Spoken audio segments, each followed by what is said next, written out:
दुख द्वंद उपादम जीव बंधे, समर्थ की नहीं उपासा है। ये नेमी धर्मी धर्म धाम फेरे कर, साध संगत को हासा है।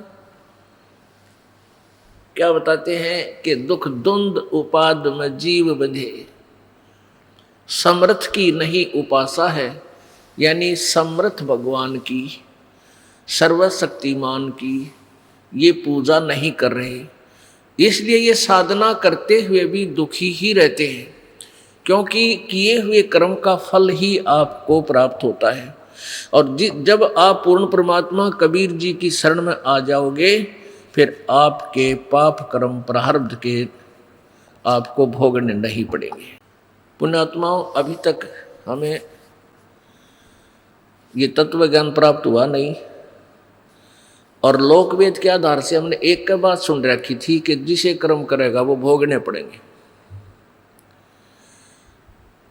और ये एक की नहीं, अभी तक सभी की यही थ्योरी थी, सभी की यही अपना अनुभव सोच था। और जो वेदों के ज्ञाता, वेदों के ठेकेदार समझे थे अपने आप को कि हमने वेदों को समझा है, पढ़ा है, उनका भी यही अज्ञान आधार था कि परमात्मा पाप नाश नहीं करता। पुण्यात्मा, पुण्य से सुख होता है और पाप से दुख होता है। हम परमात्मा की साधना किस उद्देश्य से करते हैं? प्रथम उद्देश्य ये होता है कि हमारा यहाँ से जन्म और मृत्यु का ये रोग कटे। जब तक हमें ये मालूम नहीं था कि जन्म और मृत्यु समाप्त भी हो सकती है, तब तक हमारा उद्देश्य था कि हम स्वर्ग चले जाएं।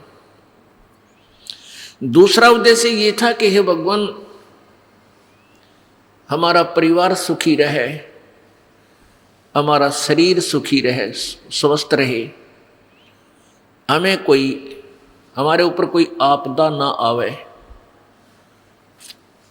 सभी इसी उद्देश्य से परमात्मा की भक्ति करते हैं। और साधना करते करते भी आपत्तियां ज्यों की त्यों आती हैं।